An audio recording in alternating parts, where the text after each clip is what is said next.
الله وبركاته. إن الحمد لله نحمده ونستعينه ونستغفره ونؤمن به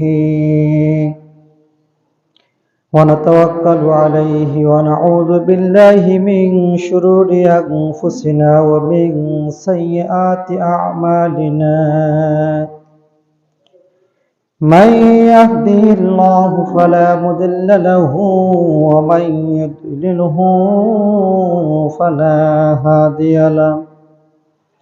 نشهد أن لا إله إلا الله وأشهد أن سيدنا ونبينا وحبيبنا وطبيبنا ومولانا محمدا عبده ورسوله الذي أرسله بالحق بشيرا ونذيرا وداعيا إلى الله بإذنه وسراجا وقمرا منيرا. فقد قال الله تعالى في كلامه المجيد وفي فرقانه حميد. أعوذ بالله من الشيطان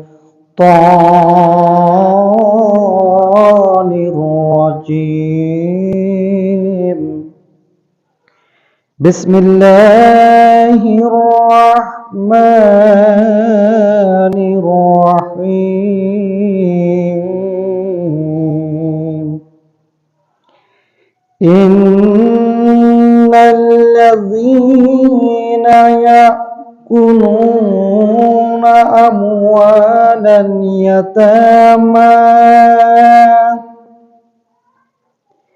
يتامى ظلما إنما يأكلون في بطونهم نارا وسيصلون سعيرا. صدقت يا ربنا. إن الله تعالى وملائكته يصلون على النبي يا أيها الذين آمنوا صلوا عليه وسلموا تسليما كثيرا كثيرا. اللهم صل على محمد وعلى آل محمد كما صليت على إبراهيم وعلى آل إبراهيم إنك حميد مجيد. اللهم بارك على محمد وعلى آل محمد كما باركت على إبراهيم وعلى آل إبراهيم إنك حميد مجيد. আলহামদুলিল্লাহ, আমরা সেই মহান আল্লাহ তাবারক ওয়া তাআলার দরবারে লাখ শুকরিয়া জ্ঞাপন করি যে মালিক আমাদেরকে সুস্থতা রেখে, আমাদেরকে হাজারো ব্যস্ততা দূরে রেখে, আমাদের মতো বিভিন্ন মায়ের সন্তান এখন অবধি পর্যন্ত বিভিন্ন কাজে লিপ্ত আছে। আবার কেউ হসপিটালের বারান্দায় কাতরাচ্ছে, কিন্তু তারপরেও এতগুলো মানুষের মাঝে থেকে আমাদেরকে বাছাই ছাঁটাই করে যে মালিক, যে মুনিব আমাদেরকে সুস্থতা রেখে আল্লাহ তাবারক ওয়া তাআলার ঘরে আসার এবং বসার তৌফিক দান করেছেন, সেই মালিকের কাছে আমরা শুকরিয়া জ্ঞাপন করি। সকলে বলে আলহামদুলিল্লাহ। শেষ নবীর প্রতি লাখো দরুদ সালাম, যিনি মানবতার মুক্তির দূত। এই পৃথিবীতে যখন অত্যাচার, অনাচার, সুদ, ঘুষ, দুর্নীতি, বিভিন্ন পাপে লিপ্ত মানুষ অন্ধকারে ছিন্ন হয়ে গিয়েছিল, সেই সময় এই পৃথিবীতে সংবাদদাতা হিসেবে, শিক্ষক হিসেবে, বার্তাবাহক হিসেবে যিনি আমাদেরকে পথ প্রদর্শক, পথ দেখিয়েছেন, তিনি হলেন বিশ্ব নবী, আখিরি নবী মুহাম্মদুর রাসূলুল্লাহ। সকলে বলে সাল্লাল্লাহু আলাইহি ওয়াসাল্লাম। সম্মানিত হাজিরিন, আপনাদের সামনে আমি গত জুমায় যে আলোচনাটুকু করেছিলাম যে হক, একজন মানুষ পারস্পরিক সমাজে চলাফেরা করতে গেলে কিছু হক আছে, কিংবা হক আমরা পালন করি না, অথচ হক পালন না করে তার উল্টাটা আমরা করি। কিভাবে মানুষদের প্রতি সামাজিক পথে চলতে গেলে হক পালন না করে আমরা জুলুম করি, অন্যায় করি, অনাচার করি, সেই কথাটা আপনাদের সামনে আমি গত জুমায় একজন মানুষ আর একজন মানুষের প্রতি অন্তত পক্ষে 5টি জুলুম করতে পারে, তার মধ্যে থেকে আপনাদের সামনে আমি 3টি জুলুমের কথা বলেছিলাম। যে একজন মানুষ ক্ষমতাবান হলে, টাকাওয়ালা হলে বা বংশীয় মর্যাদার দিক দিয়ে অনেক উঁচু হলে যাহা কিছু করতে পারে। কি করতে পারে? একজন দুর্বল মানুষ কাছ থেকে তার জমি আত্মসাৎ করতে পারে, তার জমি দখল করতে পারে। 2 নম্বর আছে মানুষের সম্পদ আত্মসাৎ করা। 3 নম্বর আমি বলেছিলাম বিনা কারণে গৃহপালিত পশুদেরকে অন্যায়ভাবে মারা যাবে না, আঘাত করা যাবে না। জুলুম 5টির ভিতরে আমি এই 3টি কথা বলেছিলাম, আর 2টি জুলুমের কথা বাকি আছে। আজকে আপনাদের সামনে যতটুকু পারি এই 2টির কথা বলে আমি ইনশাআল্লাহ নামাজ শুরু করে দেব। তাহলে 4 নম্বর যে জুলুম এখানে বলা হয়েছে যে ইতিমের সম্পদ আত্মসাৎ করা। ইতিমের সম্পদ আত্মসাৎ করেছে কি করে নাই? সুযোগ পেলে ছেড়ে দেয়? সুযোগ পেলে ছেড়ে দেয় না। এমনকি 5 ওয়াক্ত নামাজও পড়ে, হজও করে, সব কিছু ঠিকঠাক আছে, কিন্তু সুযোগ পেলে ছেড়ে দেয় না। সেই কথাটাই এখানে বলা হয়েছে, ইন্নাল্লাযীনা ইয়াকুলুনা আমওয়ালাল ইয়াতামা যুলমান ইন্নামা ইয়াকুলুনা ফী বুতুনিহিম নারা। আল্লাহ রাব্বুল আলামিন বলেছেন, এই পৃথিবীতে কোনো মানুষ যদি কোনো ইতিমের সম্পদ, দুর্বল মানুষের সম্পদ আত্মসাৎ করে, ফী বুতুনিহিম নারা, ওই ব্যক্তি এই দুনিয়ার অর্থ সম্পদ খায়নি, ওই ব্যক্তি তার পেটের ভিতরে জাহান্নামের আগুন প্রবেশ করিয়েছেন। নাউযুবিল্লাহ। তাহলে এই আয়াত থেকে আপনি কি বুঝলেন, কি শিখলেন? এই কথাটা আপনাদেরকে বোঝানোর জন্য কয়েকটি কথা বলে নেই। তার কারণ হলো এই পৃথিবীতে যাদের একটু অর্থ সম্পদ, অর্থাৎ ক্ষমতাবান মানুষ, টাকাওয়ালা মানুষ আছে, অর্থ সম্পদ মানুষ, তার বিভিন্ন আদার সাথে একটি শক্তি আছে। ওই মানুষটা যদি মনে করে কোন একটি দুর্বল মানুষের প্রতি অত্যাচার অনাচার করবে, জুলুম নির্যাতন করবে, তার কোন রকমের বিচার ফায়সালা হবে না, ঠিক আছে আমি কিছু সময়ের জন্য এই কথাটা মেনে নিলাম, এই পৃথিবীতে কোরআন এবং সুন্নাহর আলোকে বিচার কার্য না থাকার কারণে এই ব্যক্তিটার কোন রকমের বিচার কার্য হবে না। কিন্তু আল্লাহ তাআলা ঘোষণা দিয়েছেন, যে ব্যক্তি এই পৃথিবীতে কোন ইতিম বা দুর্বল মানুষের প্রতি অত্যাচার অনাচার করবে, তাদের সম্পদগুলো দখল করবে, আল্লাহ রাব্বুল আলামিনের কাছে কাল কিয়ামতের দিন আল্লাহ তাআলা তাদেরকে ছাড় দিয়ে কথা বলবেন না। এই পৃথিবী পার পেতে পারেন, তখন আপনার ক্ষমতা আছে, টাকা পয়সা আছে, বংশীয় মর্যাদা আছে, আপনি পার হতে পারেন, কিন্তু আল্লাহর কাঠগড়ায় আল্লাহ তাআলা ছাড় দেবে? ছাড় দেবে না। তার কারণ আপনি হক নষ্ট করেছেন। কার? একজন বান্দার হক নষ্ট করেছেন। আমি গত জুমায় বলেছিলাম সাধারণত হক হলো 2টি, হকুল্লাহ, হকুল ইবাদ। আল্লাহ তাআলার হক 2 নম্বর আছে, হকুল ইবাদ, মানুষের হক। কোন ব্যক্তি যদি মানুষের প্রতি জুলুম অত্যাচার অনাচার করে তাহলে আপনি এই মানুষটার হক নষ্ট করলেন। আর যে ব্যক্তি একজন মানুষের প্রতি হক নষ্ট করলেন, ওই ব্যক্তি কালকে আমাদের দিন যতক্ষণ পর্যন্ত যে ব্যক্তিরা এই দুনিয়াতে বেঁচে থাকাকালীন যে ব্যক্তিটার প্রতি জুলুম অত্যাচার অনাচার করেছেন, হক নষ্ট করেছেন, ওই ব্যক্তিটা যতক্ষণ পর্যন্ত আপনাকে মাফ করে দিতে পারবে না ততক্ষণ পর্যন্ত আপনাকে আল্লাহ তাআলা মাফ করে দিয়ে দিবেন না। তারপর আল্লাহ বলবে যেটা এটা আমার হক ছিল না, এটা বান্দার হক ছিল, আপনি বান্দার হক নষ্ট করেছেন। আল্লাহর হক, নামাজ, রোজা, হজ, যাকাত ইত্যাদি যে ইবাদতের মাধ্যমে যে হকগুলো আছে আল্লাহ তাআলা ইচ্ছা মাফ করে দিলেও দিতে পারে। কিন্তু এই পৃথিবীতে কোনো মানুষ যদি কোনো মানুষের হক নষ্ট করে, জুলুম করে, অত্যাচার করে, সেই ব্যক্তির জন্য আল্লাহ রব্বুল আলামিনের বিচার কার্য আছে না নাই? অবশ্যই আছে। তার কারণ আল্লাহ তাআলা ছাড় দেয় কিন্তু ছেড়ে দেয় না। আল্লাহ তাআলা এই পৃথিবীতে ছাড় দিতে দিতে এক পর্যায়ে এমনভাবে গ্রাস করবে, তার কারণ আপনারা আমেরিকার ভিতরে একটু তাকান, এদিকে একটু তাকালে হবে। আল্লাহ তাআলা ছাড় দেয় কিন্তু ছেড়ে দেয় না। তার কারণে আমেরিকা গুলো, ইহুদি নাসারা গুলো মুসলমানদের প্রতি অনেক অন্যায় অনাচার অত্যাচার করেছে, এমনকি বিভিন্ন রকমের মানুষদেরকে নির্যাতন নিপীড়ন করেছে।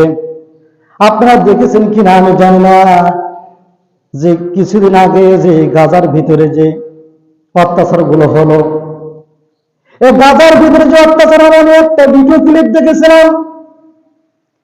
ইসরায়েল তার সরে আমেরিকার আন্ডারে, আমেরিকা যাহা কিছু বলে তাহা কিছু ইসরায়েল করে। আমার মনে হয় যে আমেরিকার আজকে এই বিশাল একটা শহর পুড়ে যাওয়ার একটাই মাত্র কারণ, যে আমি একদিন এই ভিডিও ক্লিপ দেখেছিলাম যে এই কিছু ইসরায়েলের বাচ্চা ছোট ছোট মানুষদেরকে, ছোট ছোট বাচ্চাদেরকে এবং কয়েকটা মা ও বোন আছে পুরুষদেরকে ঘরের ভিতরে তালা মেরে দিয়ে তাদের আগুন লাগিয়ে জ্বালিয়ে দিয়েছিল। সেই সময় এই ছোট ছোট বাচ্চাগুলো আল্লাহ তাআলার কাছে তলব করেছিল, আল্লাহ হে আমার রব, আপনি কি দেখতেছেন না আমাদের আর কতবার আপনি আর আমাদের পরীক্ষা নেবেন? এই ছোট ছোট বাচ্চাগুলো বলতেছি। তার কারণ আমাদের সামনে আমার মা, আমার বাবা, আমার দাদা দাদিকে এরকম করে ঘরের ভিতরে তালা লাগিয়ে দিয়ে এই কাফেরের বাচ্চাগুলো এইরকম ভাবে নির্যাতন করতেছে, আগুন দিয়ে জ্বালিয়ে দিচ্ছে। তুমি আর এরকম করে কত আমাদের পরীক্ষা নিবে? একটা ছোট বাচ্চা হাউমা করে কান্না করতেছে আর দুটি হাত এরকম করে উঁচা করে আল্লাহ তাআলাকে বলতেছে, হে আমার রব, তুমি আমাদের পরীক্ষা নিয়ে নিবা। আমার মনে হয় এই ছোট ছোট বাচ্চাদের আত্মরাত আল্লাহ তাআলার কাছে কখনো দেখা দিতে পারে না। আল্লাহ তাআলা ছাড় দেয় কিন্তু ছেড়ে দেয় না। আমার মনে হয় এই ছোট ছোট বাচ্চাদেরকে আত্মনাথের কারণে আল্লাহ রব্বুল আলামিন আমেরিকার মতো একটি বিশাল শহর আগুন লাগিয়ে দিয়েছে। আল্লাহ ছাড় দেয় কিন্তু ছেড়ে দেয় না। তার কারণ এই ছোট ছোট বাচ্চাগুলো আমি দেখেছি, আপনারা হয়তো সোশ্যাল মিডিয়াতে দেখেছেন, ছোট ছোট বাচ্চাগুলো মা নাই, বাবা নাই, কেউ নাই। এই ইসরায়েলের বাচ্চারা তাদেরকে ধ্বংস করেছে। আর ইসরায়েল কথা শুনতে আমেরিকার কথা হতো। ছোট ছোট বাচ্চাগুলো আত্মনাদ করতো। আল্লাহ, একটা আমি দেখতেছিলাম যে ছোট বাচ্চা, মেয়ে বাচ্চা, চুল এখান থেকে একদিন ওনার ভাষায় বলতেছে, আমাদের আর কত আমাদের রক্ত দেখবে? এই বাচ্চাটা বলতেছে, আমরা এক সাংবাদিক জিজ্ঞাসা করেছিল যে মামুনি তোমার কয় ওয়াক্ত নামাজ পড়ো? উনি বলেছিল যে আমরা প্রতিনিয়ত 6 ওয়াক্ত নামাজ পড়ি। তার কারণ হলো যে 5 ওয়াক্ত নামাজ, সাংবাদিক দিয়েছিল 5 ওয়াক্ত নামাজ, কিন্তু তোমাদের 6 ওয়াক্ত হয় কেন? এই বাচ্চাটুকু বলেছিল যে চাচু, ওনার ভাষায় বলেছিল যে আমাদের এই 5 ওয়াক্ত নামাজ আছে কিন্তু প্রতিনিয়ত যে কোনো একজনের না একজন জানাজার নামাজে শরীক হতে হয়। সেইখানে আমাদের প্রতিনিয়ত আমাদের এরকম চলতে থাকে। সেইখানে আমি তো আপনাকে বলছি যে 6 ওয়াক্ত নামাজ হয়।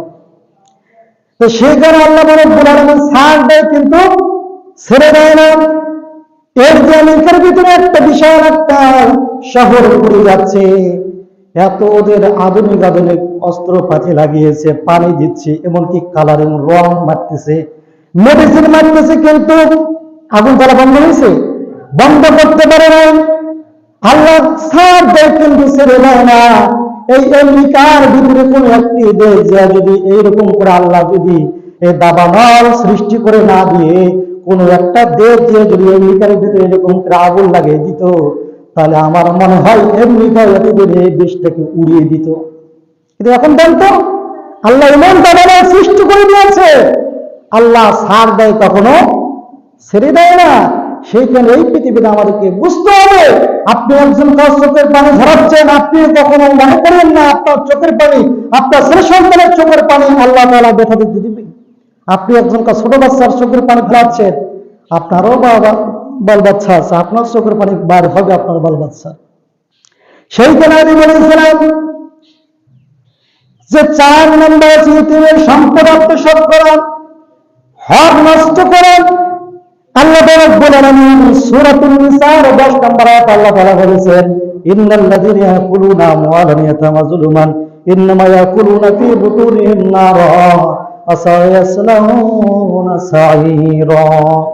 আল্লাহ তাআলা বলেছেন, হে বান্দাগুলো তোমরা শুনে রাখো, কোন ব্যক্তি যদি আমার কোন ইতিমদের সম্পদ আত্মসাৎ করে, তারা মনে করতে হবে তারা কোন রকম সম্পদ খায়নি, তারা আমার স্বয়ং জাহান্নামের আগুন তাদের পেটের ভিতরে ঢুকিয়েছে। তারা মনে করতে হবে, উনি উপলব্ধি করতেছে আমি অনেক টাকা খেয়েছি, অনেক সম্পদ আত্মসাৎ করেছি, কিন্তু আল্লাহ তাআলার ভাষ্য অনুপাতে, আল্লাহ তাআলা কত অনুপাতে যে আপনি সম্পদ খান নাই, আপনি জাহান্নামের আগুন খেয়েছেন। সেই কারণে আমাদের এই চিন্তাটা করতে হবে, আমার দ্বারাই কোনো মানুষের জন্য ক্ষয়ক্ষতি না হয়, আমার দ্বারা কোনো ইতিমের জন্য সম্পদ নষ্ট না হয়। আমার ক্ষমতা থাকতে পারে, আমার টাকা থাকতে পারে, আমার অর্থ সম্পদ থাকতে পারে, কিন্তু আপনাকে একদিন না একদিন ধরা খেতে হবে আল্লাহ তাআলার কাজ করায়। এই চিন্তা পিকটটি যদি কোনো ব্যক্তি যদি করতো, তাহলে এইরকম করে কোনো মানুষের পক্ষে সম্ভব হবে না একজন মানুষের প্রতি এরকম করে জুলুম করা। 5 নম্বর হলো, একজন মানুষ আরেকজন মানুষের প্রতি জুলুম করতে পারে। 5 নম্বর এখানে বলা হয়েছে বিনা কারণে কাউকে হত্যা করা। বিনা কারণে কাউকে হত্যা করা, এই পৃথিবীতে মনে হয় হত্যা হয় না, হয়নি? অনেক মানুষকে বিনা কারণে হত্যা করেছে। আল্লাহ রাসূল সাল্লাল্লাহু আলাইহি ওয়াসাল্লাম বলেছেন, বুখারী শরীফের ৬৫৭ নম্বর হাদিস থেকে বলতেছি, হযরত আবু হুরায়রা রাদিয়াল্লাহু তাআলা বর্ণনা করেছেন, আল্লাহ রাসূল সকল সাহাবীদেরকে নির্দেশ দিলেন এরকম করে কথা বলতেছে, তাশরীফ দিচ্ছে। এমন সময় আল্লাহ রাসূল সাল্লাল্লাহু আলাইহি ওয়াসাল্লাম বললেন, হে সাহাবী সকল, তোমরা কান খুলে রেখে শুনে রাখো, তোমরা যতদিন পর্যন্ত বেঁচে থাকবে ততদিন পর্যন্ত তোমরা অন্তত পক্ষে 7টি ধ্বংসাত্মক কাজ থেকে তোমরা দূরে থাকবে। এক সাহাবী জিজ্ঞাসা করলেন, ইয়া রাসূলুল্লাহ, এই 7টি ধ্বংসাত্মক কাজ কি কি? আল্লাহ রাসূল সাল্লাল্লাহু আলাইহি ওয়াসাল্লাম বললেন, এই ধ্বংসাত্মক সবচেয়ে ভালো 7টি। 1 নম্বর হলো আল্লাহর সাথে শরীক করা, আল্লাহর সাথে অংশীদারিত্ব করা। কোন মানুষ যদি এই পৃথিবীতে আল্লাহর ইবাদত বাদ দিয়ে, আল্লাহ তাআলার আনুগত্য বাদ দিয়ে, আল্লাহ তাআলাকে মাইনাস করে অন্য মানুষের দাসত্ব গোলামি করে, ওই ব্যক্তি সারাটা জীবন যদি ইবাদত করে তার ইবাদত কবুল করা হবে না। তার কারণ তার জীবনে শিরকের গন্ধ আছে। একটা কথা এখানে আপনাদেরকে বলে একটা মাসালা বলে যায়, আমাদের সমাজে এটা অনেক প্রচলিত আছে যে আমরা শিরক করে আমরা টের পাই না। আমি নিজে একদিন ছেলেদের দোকানে চুল ছাড়তেছি, এমন অবস্থায় তার পাশে কথাবার্তা চলে না? ছেলেদের দোকানে চুল ছাড়বেন, অনেক মানুষ এখানে থাকে, বিভিন্ন রকমের কথাবার্তা হয়। কথাবার্তা হতে হতে হতে হতে আমি কিন্তু চুল ছাড়াচ্ছি আর কি, তো পাশে 2 জন বসে আছে, গল্প করতে করতে করতে বলতেছি, এমন সময় বলতেছে যে এই পৃথিবীতে টাকা ছাড়া কিছু হয় না। এক পর্যায়ে বলেই ফেললো যে আল্লাহ আছে 20, টাকা আছে 19। নাউজুবিল্লাহ বললেন না? বলতেছে আল্লাহর পরে টাকার অবস্থা। আমি সঙ্গে সঙ্গে মাথাটা ঘুরিয়ে বললাম, ভাই আপনি এই অবস্থায় এখনো তাওবা করে নেন, এই অবস্থায় এখনো তাওবা করে নেন, তার কারণ আপনি টাকাকে অংশীদারিত্ব করেছেন আল্লাহর সাথে। আপনাকে এই পৃথিবীতে আপনি কোটি কোটি টাকার মালিক হতে পারেন, কিন্তু আল্লাহ তাআলা এমন একটা খোঁড়া লাগিয়ে দিয়ে দিবে, আপনার এই কোটি কোটি টাকা কোটি দিয়ে শেষ হয়ে যায়, আপনি নিজে টার পাবেন না। আপনি কোন হিসাবে আল্লাহ আল্লাহ 20 টাকা দিলে 19, এই কথা বলেছে। ফতোয়া হানাফি থেকে মাসলাটাকে বলতেছে, হানাফি মাযহাবের 3000-এর বেশি মাসলা উল্লেখিত আছে। এই কিতাবটার ভিতরে উল্লেখিত আছে যে ব্যক্তি বলবে আল্লাহ হচ্ছে 20, টাকা হচ্ছে 19, তাদের জন্য মাসলা সুন্দরভাবে শুনে রাখেন। কোন ব্যক্তি যদি এই কথাটা মনে প্রাণে বিশ্বাস করে, সঙ্গে সঙ্গে তার ঈমান নষ্ট হয়ে যাবে, সেই ঈমান থাকবে না। তার কারণ ওই ব্যক্তিটা টাকাকে অংশীদারিত্ব করেছে আল্লাহর সাথে। আর যে ব্যক্তি শিরক করলো, ওই ব্যক্তি তার জীবনে কোন রকম ইবাদত কবুল হবে না। আর ওই ব্যক্তি যদি এই ফতোয়া হানাফির ভিতরে কি বলেন, হাদিসটি এসে আলোচনাটা এসেছে যে কোনো ব্যক্তি যদি এই কথা যদি বলে, আর যদি তার কোনো স্ত্রী যদি থাকে, তার বিবাহিত যদি থাকে, আর এই কথাটা মনে প্রাণে যদি বিশ্বাস করে যদি বলে, তাও বা যদি না করে, তার অটোমেটিকলি তার বউ তালাক হয়ে গিয়েছে, তার বউ তালাক হয়ে যাবে। আবার তার পুনরায় কালেমা করতে হবে, আবার বিবাহ করতে হবে। এত সহজ না, এটা শিরক এমন একটি জিনিস। সেইখানে আমরা কোন রকমের কোন সময় আল্লাহর সাথে কোন রকমের অংশীদারিত্ব করা যাবে না। তার কারণ আমরা আমাদের অনেক রকমকে শিরকি আমরা গুনাহ করি, ছোট গুনাহ বড় গুনাহ শিরক করে ফেলি, কিন্তু শিরকের গুনাহ মারাত্মক গুনাহ। আল্লাহ রাসূল সাল্লাল্লাহু আলাইহি ওয়াসাল্লাম বললেন, হে সাহাবী সকল, তোমরা শুনে রাখো যে ধ্বংসত্ব, সেই 7টি ধ্বংসত্বের 1 নম্বর হলো যে ব্যক্তি শিরক করবে, আল্লাহ তাআলার সাথে অংশীদারিত্ব করে। 2 নম্বর হলো যে ব্যক্তি জাদু করবে, এই শিরকের যে রকমের পাপ হবে। আর যে ব্যক্তি একজন মুমিন ব্যক্তির প্রতি জাদু করবে, সেই একই রকমের পাপ আল্লাহ তাআলা লিখে দিয়ে দিবেন। 3 নম্বর হলো আল্লাহ তাআলা যাকে হত্যা করা নিষেধ করেছেন, এই পৃথিবীতে ক্ষমতার জোরে টাকার জোরে মানুষদেরকে হত্যা করেছে, অবিচার করেছে। এই কথা থেকে একটা আপনাদেরকে হাদিস শোনা যায়, সুনান ইবনে মাজাহ থেকে হাদিসটি বলতেছি, 2351 নম্বর হাদিস। আল্লাহ রাসূল সাল্লাল্লাহু আলাইহি ওয়াসাল্লাম বলেছেন, কোন ব্যক্তি যদি এখানে মৃত্যুর কথা বলে নাই, কিন্তু বলেছেন কোন ব্যক্তি যদি একজন মানুষ আর একজন মানুষের প্রতি অবিচার যদি করে, এর শাস্তিটা কি রকমের হবে জানার প্রয়োজন আছে না নাই? শুনবেন আপনারা, শুনবেন? একজন মানুষ আর একজন মানুষের প্রতি অবিচার যদি করে, এর শাস্তিটুকু কতটুকু? আল্লাহ রাসূল সাল্লাল্লাহু আলাইহি ওয়াসাল্লাম বলেছেন, সুনান ইবনে মাজাহ থেকে হাদিসটিকে বলতেছে, আল্লাহ রাসূল সাল্লাল্লাহু আলাইহি ওয়াসাল্লাম বললেন, এই পৃথিবীতে যদি কোন ব্যক্তি আর একজন ব্যক্তিকে যদি তার অবিচার করে যায়, যে পদে আছে না কেন, আমি যে পদে আছি আমার দ্বারা কোনো মানুষের যদি অবিচার হয়, একটা মেম্বারের দ্বারা কোনো মানুষের যদি অবিচার হয়, একটা ওয়ার্ড চেয়ারম্যানের দ্বারা যদি কোনো মানুষের যদি অবিচার হয়, একটা চেয়ারম্যানের দ্বারা যদি কোনো মানুষের দ্বারা যদি কোনো রকম অবিচার হয়, এবং কি নিচ থেকে উপলব্ধি পর্যন্ত যায়, যে ক্ষমতা দানে আছে, যায় যে পদে আছে, ওই মানুষের দ্বারা আরেকজন মানুষের প্রতি যদি অবিচার হয়, আল্লাহ রাসূল সাল্লাল্লাহু আলাইহি ওয়াসাল্লাম বলেছেন, কাল কিয়ামতের দিন যখন বিচার কার্য শুরু হয়ে যাবে, বিচার কার্য শুরু করা হবে, যারা পৃথিবীতে জুলুম করেছে, অবিচার করেছেন, ওই ব্যক্তিকে আল্লাহ রাব্বুল আলামিন ফেরেশতা প্রত্যেকটা অবিচারকারী ব্যক্তিদেরকে কাল কিয়ামতের দিন ফেরেশতাগুলোকে বলবে, ওই অবিচারকারীদেরকে তোমরা এরকম করে গর্দনাটুকু ধরো। গর্দনাটা ধরবে এরকম করে। আমরা অনেক সময় ছোট ছোট বাচ্চাগুলা, বিড়াল ছানার বাচ্চা আছে না, বিড়াল ছানা বাচ্চায় কল্লাটুকু গর্দনা ধরে না, এই এরকম করে ধরবে। আল্লাহ রাসূল সাল্লাল্লাহু আলাইহি ওয়াসাল্লাম বললেন, যারা অবিচার করবেন, অন্যায় করবেন, কাল কিয়ামতের দিন ফেরেশতাগুলো তার এইরকম করে গর্দনা ধরবে, এইরকম করে গর্দনা ধরবে, এরকম করে ভাসিয়ে ধরবে। আল্লাহ তাআলা যখনই বলবে তুমি ফেলে দাও, এই ফেরেশতাগুলো প্রত্যেকটা জুলুমবাজকে এই মুষ্টি এরকম করে ছেড়ে দেওয়ার সঙ্গে সঙ্গে জাহান্নামে পড়ে যাবে। হাদিসের ভিতরে এসেছে, পড়বে কতটুকু? আল্লাহ রাসূল সাল্লাল্লাহু আলাইহি ওয়াসাল্লাম বলেছেন, যখন ফেরেশতা এরকম করে মুষ্টি ছেড়ে দেবে, এই ব্যক্তিটা জাহান্নামের পদতলে পড়বে। এই পৃথিবীতে 40 বছর একটা যে রাস্তা যতটুকু দূরত্ব হয়, ততটুকু দূরত্ব জাহান্নামে নিম্নগামী পৌঁছিতেই থাকবে। কি বুঝলেন? যে ফেরেশতা যখন এরকম মুষ্টি ছেড়ে দিবে, গর্দনা যখন ছেড়ে দিবে, তখন ওই ব্যক্তিটা জাহান্নামে পড়বে। জাহান্নামের পরে দ্রুতটুকু কতটুকু হাদিসের ভিতরে এসেছে যে একটা দ্রুতগামী যে একটা রাস্তা, এখান থেকে আমি যদি শুরু করে যাই 40 বছর এখান থেকে যদি একটা রাস্তা কতদূর হবে, ততদূর দ্রুত জাহান্নামে এই ব্যক্তিটা তলাইতেই থাকবে। যারা অবিচার করবে তাদের জন্য শাস্তি এটা। তাহলে যদি এইরকম শাস্তি হয়, কত পৃথিবীতে ক্ষমতার জোরে, টাকার জোরে মানুষের অবিচার করে কি করে নাই? করে নাই? কথার প্রসঙ্গ আসলে থেকে বললাম, তার জন্য হাদিস থেকে বলতেছি আমি। আল্লাহ রাসূল সাল্লাল্লাহু আলাইহি ওয়াসাল্লাম বলেছেন, 3 নম্বর কাউকে হত্যা করা, বিনা কারণে হত্যা করা। এই হত্যা করা যাবে না, বিনা কারণে হত্যা করা। তার কারণ আপনি এই পৃথিবীতে আপনাকে আমাকে পাঠিয়েছেন মানুষকে হত্যা করার জন্য, করেন নাই। এই পৃথিবীতে আপনাকে আমাকে পাঠিয়েছেন আল্লাহ তাআলা ইবাদত করার জন্য। আল্লাহ তাআলা যেভাবে নির্দেশনা